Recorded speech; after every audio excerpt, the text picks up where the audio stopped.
Dans cette deuxième capsule vidéo consacrée aux fichiers CSV avec Python, nous allons enrichir nos connaissances sur les traitements de données en table. Dans le premier épisode de la série, nous avions découvert la structure des fichiers CSV et la manière de les ouvrir pour travailler avec Python. Nous allons maintenant voir comment lire des données, par bloc ou intégralement, mais également comment écrire de nouvelles données dans un fichier. Nous serons alors armés pour stocker toutes nos données de manière pérenne. Allez, en route pour la découverte. Cette vidéo propose de nombreux exemples de code Python. N'hésitez pas à mettre la vidéo sur pause lorsque cela est nécessaire, puis tapez sur votre IDE Python préféré les différents codes afin de bien les assimiler. C'est en effet en codant que l'on apprend à coder. Maintenant que nous avons bien compris comment ouvrir et comment gérer l'ouverture de notre fichier puis le fermer, nous allons voir le bloc du milieu, c'est-à-dire écrire des données dans un fichier CSV, un ancien fichier ou un nouveau. La méthode write.txt comme paramètre permet d'écrire le texte txt dans un fichier préalablement ouvert. Ces données sont enregistrées dans le fichier les unes à la suite des autres. On parle alors de fichiers à accès séquentiel. Le marqueur anti/n de fin de ligne peut être inséré dans les chaînes de caractères aux endroits où l'on souhaite séparer les lignes de texte dans l'enregistrement. Dans le cas contraire, on ne pourra pas séparer ces lignes du tableau à enregistrer.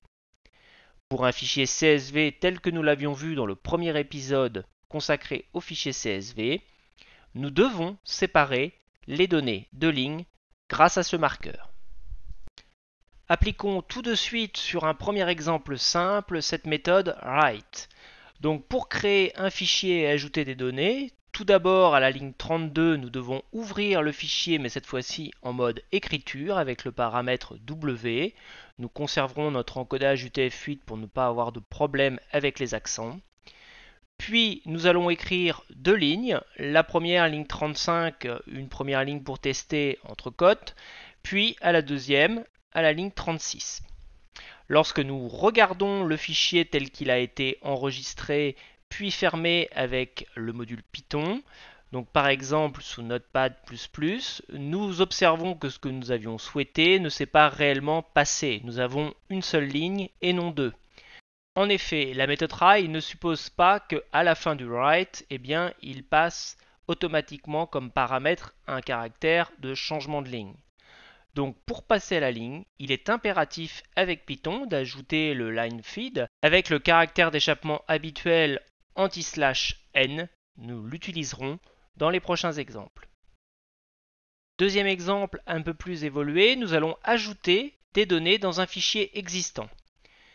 Si nous prenons comme fichier donc toujours notre essai.csv, nous pouvons à la ligne 32 ouvrir notre fichier en mode écriture avec le paramètre W, puis ajouter aux lignes 35 à 37 des données. Nous n'oublions pas cette fois-ci d'utiliser à la fin de nos différentes lignes le caractère d'échappement anti/n, nous permettant donc d'ajouter le saut de ligne. En fin de traitement, nous fermons notre fichier après utilisation pour éviter les blocages. Et lorsque nous regardons dans notre fichier CSV, en fait, il faut faire très attention car le mode W supprimera le fichier si celui-ci existe avant d'en créer un autre vide. Il faut donc utiliser le mode A pour ajouter des données à la fin du fichier. Dans Notepad++, nous pouvons regarder la structure de notre fichier. Cette fois-ci, nous avons bien en fait nos trois lignes, avec à chaque fois le saut de ligne entre chaque, puis nous observons en fait 4 colonnes. Nous avons séparé les données par des virgules. L'avantage du mode A par rapport au mode W, c'est qu'en cas d'absence de ce fichier, Python ne va pas nous retourner une erreur, mais va quand même créer un fichier vide. Le mode ajouter signifie également aussi ajouter dans un fichier qui n'existait pas et donc le créer au préalable. Nous utiliserons donc préférentiellement ce mode. En poursuivant sur ce même exemple d'ajout de données dans un fichier existant, nous pouvons donc réécrire cette fois-ci notre ouverture avec le mode ajout, le mode append avec le paramètre A, en conservant toujours bien sûr l'encodage. Nous ajoutons de nouvelles données à notre fichier avec les lignes 47 et 48. Puis, lorsque le traitement est terminé, nous pensons toujours à fermer le fichier après utilisation. Lorsque l'on utilise le mode A, Python positionne le pointeur d'écriture à la fin du fichier lors de son ouverture. Vous pouvez alors insérer des données à la suite des précédentes. En regardant ce que cela donne dans Notepad++, nous avons bien cette fois-ci nos 5 lignes, les 3 lignes précédemment ajoutées avec le mode W, puis les 2 dernières, lignes 4 et 5 dans Notepad++, avec l'ajout en mode Append. Dernier exemple permettant d'ajouter des données, mais cette fois-ci à partir d'une liste de dictionnaires préalablement créée. Nous avons donc à la ligne 54 créé une liste de dictionnaires avec comme clé le nom, le devoir numéro 1, le devoir numéro 2 et le devoir numéro 3. Nous l'avons créé pour 2 élèves, mais vous pouvez bien sûr en rajouter d'autres. Nous allons donc ouvrir ensuite notre fichier en mode Append, ajout. Puis, grâce à une boucle sur notre liste, récupérer les données présentes dans le dictionnaire. Nous avons donc l'ajout des données à partir du dictionnaire et nous créons cette fois-ci en fait une trame qui sera reproduite pour chaque élève. La trame consiste à utiliser les 4 paramètres que nous remplaçons par des accolades et nous utilisons la syntaxe avec le format en lisant directement les paramètres du dictionnaire. Élève nom, élève D1, élève D2, élève D3. La structure est donc reproduite pour chaque élève. Nous fermons le fichier, nous lançons donc notre script et nous pouvons observer sous Notepad++ les nouvelles données qui ont été ajoutées, bien sûr, à la suite des précédentes, en respectant le format du CSV, c'est-à-dire toutes les données séparées donc par des virgules. Une fois nos données enregistrées, il nous faut tout un tas d'outils pour arriver à les lire. Nous allons donc voir dans ce paragraphe comment lire nos données simplement dans un fichier CSV. La méthode read avec comme paramètre n étant un entier, permet de lire n caractères dans le fichier texte, quel qu'il soit. En l'absence du paramètre n, la méthode read lira l'intégralité du fichier et le renverra sous une forme de chaîne de caractères. Libre à vous ensuite de traiter cette chaîne. Un fichier CSV ayant des données structurées par ligne, il est souvent plus pratique d'utiliser 2 autres méthodes gérant elles-mêmes les sauts de ligne. En premier lieu, la méthode readLine qui lit une seule ligne et est donc très utile par exemple pour la lecture des descripteurs. La méthode readLines, au pluriel donc, lira, comme son nom l'indique, toutes les lignes et les renverra stockées sous la forme d'une liste. Nous pouvons ensuite traiter cette liste avec tous les outils Python à notre disposition. Dans ce premier exemple, nous allons voir comment lire une ligne de données. Nous devons, comme d'habitude, ouvrir le fichier, mais cette fois-ci en mode R pour lire read. Ensuite, nous allons lire à la ligne 71, par exemple, les descripteurs qui sont positionnés sur la première ligne. Nous effectuons donc un f.readline et dans descripteur sera renvoyée la chaîne de caractères correspondant à cette première ligne. À la fin du traitement, nous fermons notre fichier après utilisation. Si nous exécutons notre script, nous pouvons voir grâce au print de la ligne 72 l'intégralité de la chaîne renvoyée. La chaîne contient donc toute la ligne, c'est-à-dire tous les noms des champs séparés par des virgules. Attention, si vous utilisez plusieurs fois la méthode readline, Python lit la ligne suivante et vous pouvez arriver parfois à la fin du fichier, voire essayer de lire au-delà. Il faut donc penser à tester si la chaîne de caractères récupérée est vide ou non. Un simple test avec une structure conditionnelle permet par exemple de vérifier que la chaîne de caractères de descripteur est vide. Le f.readline ne causera pas d'erreur si on a atteint la fin du fichier, mais renverra en fait une chaîne vide. Deuxième exemple, voyons comment lire cette fois-ci toutes les lignes de données contenues dans le fichier. Nous avons à la ligne 69 toujours l'ouverture de notre fichier en mode R. De ce point de vue, cela ne change pas.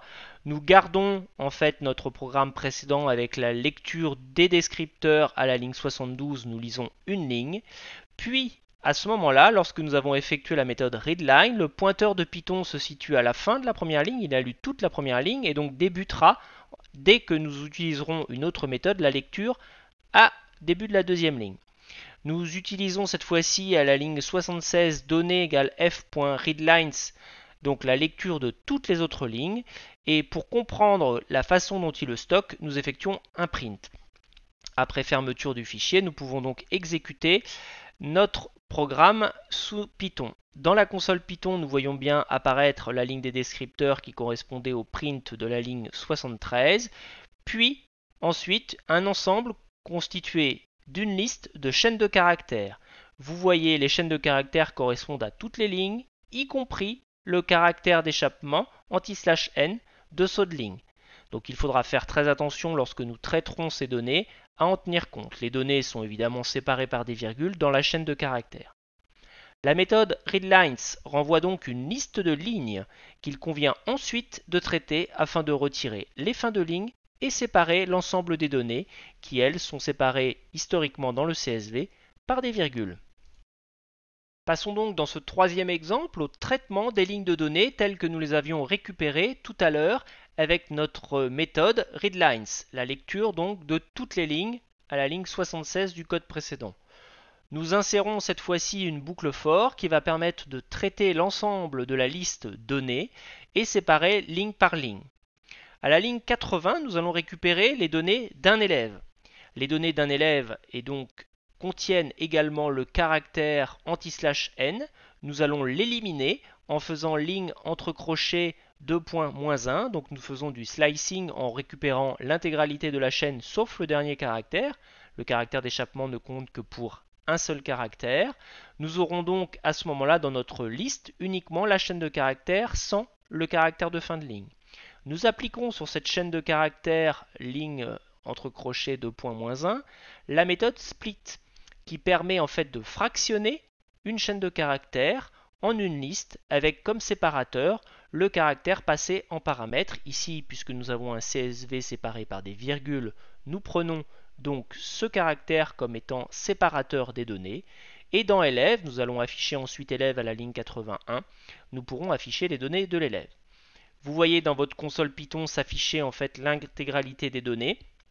Et pour chaque élève, nous avons donc cette fois-ci récupéré une liste avec les données dans le même ordre que dans le fichier CSV. Nous avons donc en première colonne le prénom, puis ensuite pour les trois colonnes suivantes, les notes au devoir 1, 2, 3. Le traitement des données est alors extrêmement simplifié avec la liste élève. Vous pouvez appliquer tout un tas de boucles dont vous avez l'habitude pour pouvoir récupérer les notes, effectuer les moyennes et effectuer tout un tas d'affichages.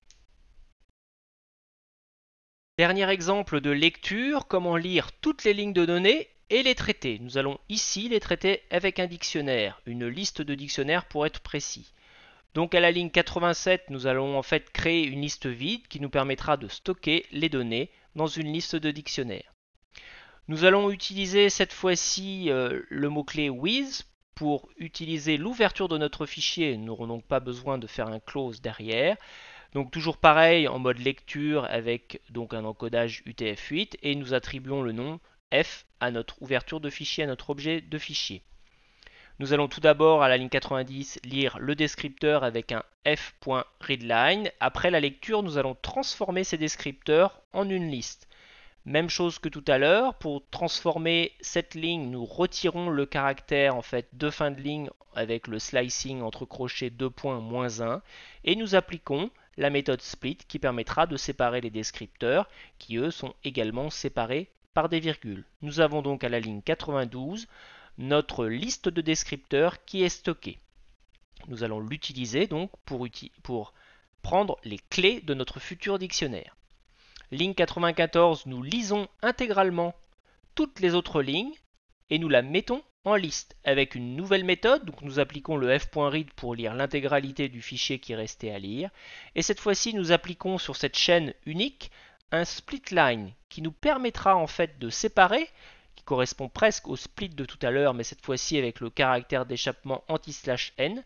Nous allons donc séparer nos lignes en retirant les caractères de fin de ligne. Nous allons donc en fait économiser une étape par rapport à tout à l'heure. Une fois que nous avons nos lignes à la ligne 96, nous allons boucler sur l'intégralité de nos lignes.